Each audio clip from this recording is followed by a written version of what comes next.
Hello everyone, welcome to my YouTube channel. तो शुरू करने से पहले आप चाहो तो हमारे Telegram group the bioscience group को ज्वाइन कर सकते हो। उसका लिंक आपको इस वीडियो के ठीक नीचे यानी कि डिस्क्रिप्शन में मिल जाएगा, या फिर हमारे चैनल के अबाउट सेक्शन में मिल जाएगा। वहाँ पे डेली बेसिस पे क्विजेस वगैरह तो होते ही है, बॉटनी जूलॉजी बायोलॉजी के हर एक का क्विज होता है। उसके साथ साथ बायोलॉजी रिलेटेड सारे लेटेस्ट इन्फॉर्मेशन दिया जाता है, इसलिए एक बार वो ग्रुप को जरूर विजिट कीजिएगा। और आज हम नया सेल बायोलॉजी के ऊपर कुछ मोस्ट इंपॉर्टेंट एमसीक्यू को डिस्कशन करेंगे जो कि एग्जाम में पूछे गए हैं, इसलिए वीडियो को पूरा जरूर देखिएगा। और क्वेश्चन थोड़े से ट्रिकी है, इसलिए पूरा ध्यान से पढ़ के इसको हम आंसर करेंगे और इसको एक्सप्लेन भी करेंगे। तो चलिए शुरू करते हैं। और अगर चैनल में नए हैं तो चैनल को सब्सक्राइब करें, अपने दोस्तों के साथ शेयर करें, और वीडियो अगर थोड़ा सा भी इन्फॉर्मेटिव लगे लाइक जरूर करें। तो चलिए शुरू करते हैं। और इसके साथ साथ हमारे चैनल के प्लेलिस्ट में आपको ढेर सारा एमसीक्यू वीडियोज मिल जाएगा बायोलॉजी के टॉपिक के ऊपर, मोस्ट इंपॉर्टेंट टॉपिक के ऊपर, इसलिए एक बार वो प्लेलिस्ट को चेक कीजिएगा। सो देखिए, पहला क्वेश्चन दिया, which is the example of A unicellular organism. इनमें से कौन सा ऑर्गेनिज्म है जिसका स्ट्रक्चर यूनिसेलुलर या फिर एक सेल से बना है? क्लामेडोमोनास, पायरोगैरा, मशरूम, चीटोन। सो देखिए, इसका जो राइट आंसर है वो है क्लामेडोमोनास। आप लोगों ने अगर क्लामेडोमोनास को देखा होगा, ये रहे दो इसका फ्लैजेला, और ये एक यूनिसेलुलर बॉडी होता है। बाकी स्पाइरोगैरा ये algae है, लेकिन ये सेप्टेड वगैरह, और ये फिलामेंट जैसा होता है, और ये मल्टीसेलुलर होता है। मशरूम तो हम लोग यूजुअली कंज्यूम करते हैं, जानते हैं, ये एक मल्टीसेलुलर होता है, फ्रूटिंग बॉडी। और चीटोन तो एक मोलुस्क होता है, इस तरह से मोलुस्क जैसा स्ट्रक्चर होता है, मोलुस्क ऑर्गेनिज्म होता है। तो ये होगा हमारा राइट आंसर। चलता है next question. The function of cristae in a mitochondrion is. Mitochondrion में क्रिस्टी का क्या रोल है? Electron transport and ATP synthesis करना, carbon assimilation, intake of oxygen, elimination of CO2। So जो क्रिस्टी है, जो फिंगर लाइक स्ट्रक्चर, अगर आप लोगों ने माइटोकॉन्ड्रिया देखा होगा, कुछ इस तरह से होता है। ये रहा ट्यूबुलर स्ट्रक्चर, और ये रहा इनर जो मेम्ब्रेन होता है माइटोकॉन्ड्रिया का, वो इनफोल्डिंग दिखाता है, जो फिंगर लाइक इनफोल्डिंग होता है, उसी को ही क्रिस्टी बोलते हैं, क्रिस्टी बोलते हैं। तो उसका रोल क्या है? इलेक्ट्रॉन ट्रांसपोर्ट करवाना एंड एटीपी सिंथेसिस करवाना, ये उसका इंपॉर्टेंट रोल है। क्योंकि उसमें क्या है, आप लोगों को ऑक्सीजोम देखने को मिल जाएंगे, जिसको हम F0 F0 F1 पार्टिकल भी कहते हैं। सो इसी ऑक्सीजन में क्या होता है, इलेक्ट्रॉन ट्रांसपोर्ट होता है और एटीपी सिंथेसिस होता है। चलते हैं next question. Which structure possesses flagellin protein. इनमें से कौन सा स्ट्रक्चर के पास फ्लैजेलिन नामक का प्रोटीन होता है? मसल फाइबर में, फ्लैजेलम में, पेलाई में, पाइलाई में, या फिर ऑल ऑफ द अबव? तो पर्टिकुलरली इसका आंसर होगा फ्लैजेलम। फ्लैजेलम में जो बैक्टीरिया का फ्लैजेला होता है, उसमें फ्लैजेलिन नामक एक प्रोटीन पाया जाता है। चलते हैं next question. The cell wall of algae is made up of which substance. हमें जनरली मालूम है सेल वॉल ऑफ एल्गी वो सेलुलोज से बना रहता है, लेकिन ऑप्शन में देखते हैं वो है कि नहीं। Protein, mannans, lipids and all the above. So देखिए, यहाँ पे सेलुलोज का बिल्कुल भी मतलब जिक्र भी नहीं हुआ है, तो इसका जो राइट आंसर यहाँ पे होगा वो है मैनन। सो मैनन प्लस सेलुलोज, ये दोनों मिलके बनाते हैं हमारे algae के सेल वॉल को, ठीक है, सेलुलोज और मैनन्स। चलते हैं next question. The cells involved in large amount of lipid synthesis do not possess this organelle on the endoplasmic reticulum। फिर से पढ़ दे रहा हूँ कि जो सेल रिस्पॉन्सिबल है, cell involve in large amount of lipid synthesis करने के लिए, डू नॉट पोजेस, इनमें से कोई एक चीज को पोजेस नहीं करता on this organelle of endoplasmic reticulum. यानी कि एंडोप्लाज्मिक रेटिकुलम जो लिपिड सिंथेसिस करता है, उसमें ये एक पर्टिकुलर ऑर्गेनेल पाया नहीं जाता। वो कौन है? माइटोकॉन्ड्रियन है, राइबोसोम है, गोल्गी एपरेटस है, या फिर लाइसोसोम? तो इसका जो राइट आंसर है राइबोसोम। आपने शायद गेस कर लिया होगा वो किसका बात कर रहा है, वो ACR का बात कर रहा है, स्मूथ एंडोप्लाज्मिक रेटिकुलम। और स्मूथ एंडोप्लाज्मिक रेटिकुलम का काम क्या है? लिपिड सिंथेसिस करवाना, उसके साथ साथ क्या, उसके साथ साथ स्टेरॉयड हार्मोन बनाना, स्टेरॉयड हार्मोन बनाना, ये दो चीज़ें याद रखिएगा। बाकी प्रोटीन सिंथेसिस कहाँ पे होता है? रफ एंडोप्लाज्मिक रेटिकुलम में। और यहाँ पे सिर्फ और सिर्फ स्मूथ एंडोप्लाज्मिक रेटिकुलम का बात कर रहा है, जहाँ पे एंडोप्लाज्मिक रेटिकुलम में राइबोसोम पाया नहीं जाता, ठीक है, डू नॉट पोजेस। चलते हैं next question. The material essential for the dark reaction are located in. कौन सा मटेरियल है जो कि डार्क रिएक्शन के लिए यानी कि the material essential for dark reaction are located, कहाँ पे लोकेटेड होता है? जो डार्क रिएक्शन के लिए जो एसेंशियल चीज़ें चाहिए वो कहाँ पे लोकेटेड होता है? सर्कुलर DNA में, थाइलाकोइड में, स्ट्रोमा में, या फिर राइबोसोम में? देखिए, आप लोगों को अगर स्ट्रोमा लग रहा है तो ये गलत है।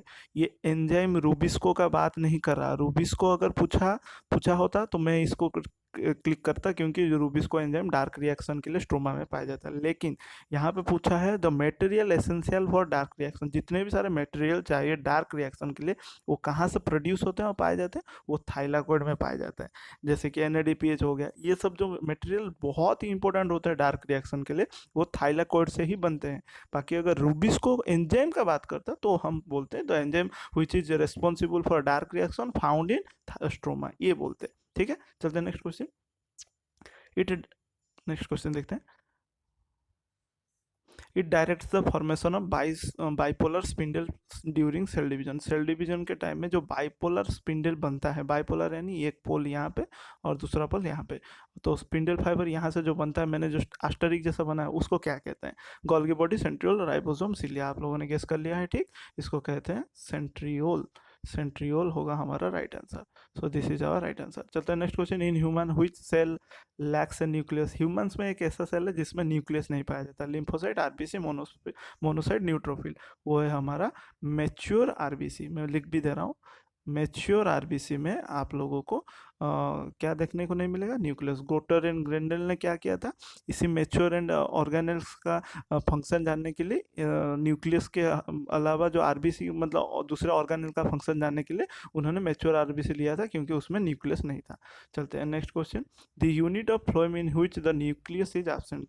फ्लोएम का कौन सा यूनिट है जिसमें न्यूक्लियस एब्सेंट नहीं, मतलब एब्सेंट होता है? Sieve cell, sieve tube, companion cell, phloem parenchyma. जैसे हमने अभी ह्यूमन का बात किया, उसी तरह प्लांट में, फ्लोएम में, सिप ट्यूब में नो न्यूक्लियस, न्यूक्लियस एब्सेंट होता है, ठीक है। उसी तरह उसके बाद देखते हैं नेक्स्ट क्वेश्चन। बाकी तीनों में है, सिप सेल में, कंपानियन सेल में, फ्लोएम पैरेंकाइमा में है। तो मतलब न्यूक्लियस एब्सेंट होने की वजह से सिप ट्यूब किसके ऊपर डिपेंड कर लेता है? कंपानियन सेल के ऊपर डिपेंड करता है, ये भी याद रखिए। It actively synthesised rRNA. इनमें से कौन सा एक्टिवली सिंथेसाइज करता है? आरआरएनए यानी ribosomal RNA. Nucleoplasm, nucleolus, nucleus, all of the above. So इसका जो राइट आंसर है वो है न्यूक्लियोलस। आपने पढ़ा होगा, ये रहा न्यूक्लियस, उसमें एक डार्क स्पॉट जैसा इस तरह से होता है जिसको हम न्यूक्लियोलस कहते हैं। इसी में क्या बनता है? आरआरएनए, ठीक है। बाकी टीआरएनए वगैरह न्यूक्लियोप्लाज्म में बनता है, टीआरएनए, एमआरएनए, ये सब।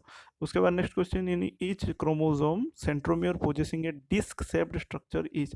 क्रोमोसोम में, जो क्रोमोसोम का ये रहा सेंट्रोमियर, उसमें एक डिस्क शेप का स्ट्रक्चर होता है कुछ इस तरीके से। ये रहा एक डिस्क, ये रहा दूसरा डिस्क। उसको क्या कहते हैं? Satellite, kinetochore, long arm, short arm. उसे कहा जाता है काइनेटोकोर। इसको काइनेटोकोर डिस्क कहा जाता है, ठीक है। चलते हैं next question. Which organelle is not considered as a part of the endomembrane system? Endomembrane system का कौन सा ऑर्गेनल पार्ट नहीं है? Vacuole, chloroplast, endoplasmic reticulum, lysosome. So इसका जो राइट आंसर है वो है क्लोरोप्लास्ट। क्लोरोप्लास्ट एंडोमेम्ब्रेन सिस्टम में नहीं आता। चलते हैं नेक्स्ट क्वेश्चन। पूछा है in some bacteria the outermost layer is a loose sheath layer called आज। सो कुछ बैक्टीरिया में क्या होता है, एक लूज सीथ की तरह जो आउटर मोस्ट लेयर होता है उसको क्या कहते हैं? Slime layer, capsule, cell membrane, glycocalyx. उसको कहते हैं स्लाइम लेयर। बाकी हमारा ये जो कैप्सूल, ग्लाइकोकैलिक्स तो लगभग एक तरह का है, सेल मेम्ब्रेन तो प्लाज्मा मेम्ब्रेन हो गया। बाकी स्लाइम लेयर क्या होता है? लूजली अरेंज होकर रहता है। उसके बाद नेक्स्ट क्वेश्चन देखते हैं। The area of cytoplasm without any cytoplasm is called. So cytoplasm कौन सा एक ऐसा एरिया है जहाँ पे साइटोप्लाज्म नहीं पाया जाता? वैक्यूल्स, क्लोरोप्लास्ट, साइटोप्लाज्म क्या? माइटोकॉन्ड्रिया। उसका राइट आंसर है वैक्यूल्स। इसमें पाया जाता है टोनोप्लाज्म, ठीक है, टोनोप्लाज्म। और डिफरेंट डिफरेंट आप लोगों को फ्लूइड देखने को मिल जाएगा। चलते हैं next question. Which organelle is responsible for degradation of worn out cell.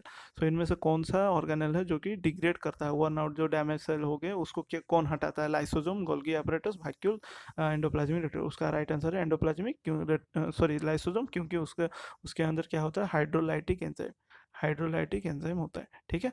Hydrolytic enzyme degradation के लिए मदद करता है।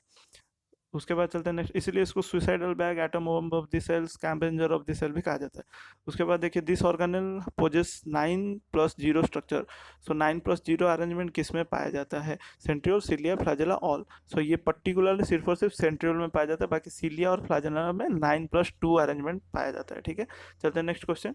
सो आज इतना ही था, तो इसीलिए वीडियो को थोड़ा लाइक कीजिए, सब्सक्राइब करें, शेयर करें अपने दोस्तों के साथ। So thanks for watching. और कुछ भी अगर क्वेरी वगैरह है तो कमेंट सेक्शन में ज़रूर बताएगा। तो मिलते हैं कोई एक नेक्स्ट पार्ट में, नेक्स्ट वीडियो में।